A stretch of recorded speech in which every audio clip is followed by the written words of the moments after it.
magkikilaw tayo ngayon guys ng isda nito guys. Oh. Pero tuturo ko sa iyo kung paano magtanggal ng tinik. Tingnan guys. Yan na lang yan, no? Tanggalan nyo dito. Tapos ganito nyo yung guys. Yan. So, kabila naman. Yan lang yun. Tapos guys, ganyan natin siya. Yan. Yan. Yan guys, tanggal na. Tapos natin nyo, kasi masyadong malaki. Ngayon guys, ito na yung kasama niya guys. Yan. Ngayon susukaan natin yan. Mamaya. Okay guys. Okay, ito na guys. Siyempre lalagyan natin ng ricado guys. Nahugasan ko na to guys ng suka guys.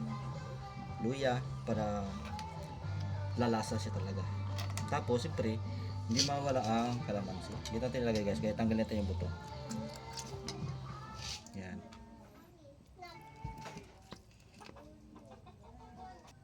Siyempre lalagyan pa natin ng siling labuyo para lalong sumarap at anghang.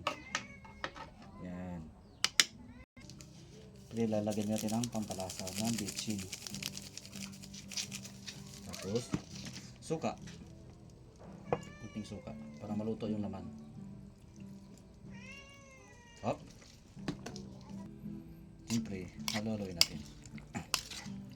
Na guys.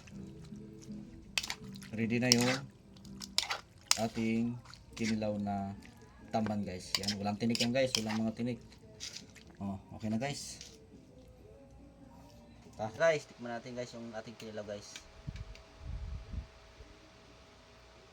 Okay na guys, oh.